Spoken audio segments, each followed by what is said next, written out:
awa da yawa kamar yadda suke yi a baya. Gwamnatin tarayya ta ce sabon manhajar da ƙungiyar malaman jami'o'i ta ƙasa suka bayar ga gwamnati wato UTAS zai ɗauki tsawon watanni 6 zuwa watanni 8 kamun kammala duk wasu gwaje-gwaje. Ministan Kwadago da Samar da Ayyukan yi Dr. Chris Ngige ya bayyana hakan a lokacin da yake zantawa da manema labaran fadar gwamnatin jim kaɗan bayan taronsa da shugaban ƙasa Muhammadu Buhari, yana mai cewa sabon tsarin da aka miƙa wa sashen cigaban fasahar zamani ta NEDA na nan kan gwajin. Yana mai shawarta idan sabon manhajar ya tsallake matakin gwaji, malaman jami'o'in ba su da buƙatar wani kuɗi domin aiwatar da tsarin. Kazalika gwamnatin tarayya ba ta yi wani tsari ba na sanya tsarin UTAS a cikin kasafinta na bana.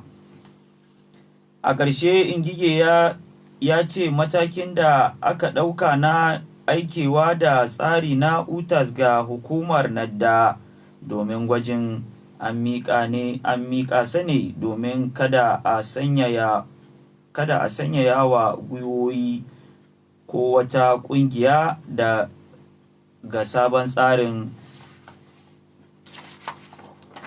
Ƙungiyar Kwadago ta ƙasa ta ce abu ne mai wuya ƙungiyar malaman jami'o'in su kira janye yajin aikin da suke kai a lokacin da lamarin da ke ƙasa ke fa jan ƙafa. Shugaban ƙungiyar Kwadagon ta ƙasa Ayuba Wabba ya bayyana hakan a lokacin da ya bayyana gaban kwamitin sufurin jiragen sama na Majalisar Dattawa domin gabatar mata da ƙudurori 6 na sake fasalin cibiyoyin da ke ɓangaren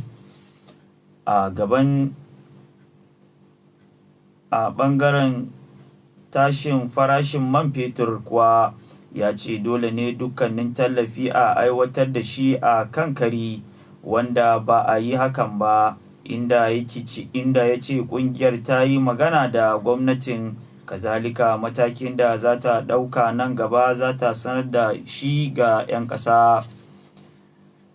Da yake magana kan ɓangaren sufurin jiragen saman, Wabba ya buƙaci Majalisar Dattawa ta duba wasu ɓangarorin da ba ta gamsu da su ba, inda ta yi watsi da hakan ga kwamitin membobin gudanarwa na ma'aikatar.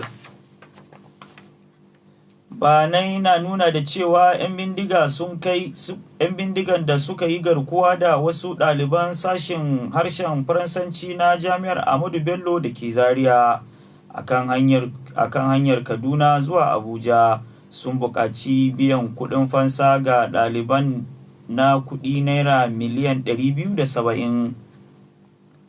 Ɗaya daga cikin ɗaliban mai suna Dickson Oka da ya tsere daga hannun masu garkuwan ya shaidawa manema labarai cewa masu garkuwan sun ji ta bakin iyayen ɗaliban, inda suka buƙaci biyan naira miliyan 30 ga kowane ɗalibi.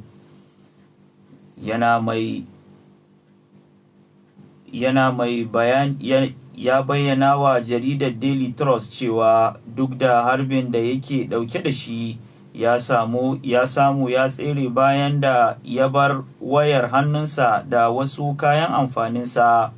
Bugu da ƙari, ɗaya daga cikin wata daga ɗaliban ita ma ta shaidawa kamfanin sashen VOA Hausa cewa masu garkuwan sun buƙaci naira miliyan 30 a matsayin kuɗin fansa ga kowane ɗalibi. Ƙarshen labaran Spider kenan. Jinjina ta musamman ga Sharifuddin Ibrahim da ya yi neman haɗa labaran, sai kuma Aliyu Ibrahim Hadis da ya yi neman fassarawa. Ni Ismail Kudu na karanto nake cewa mu zama lafiya.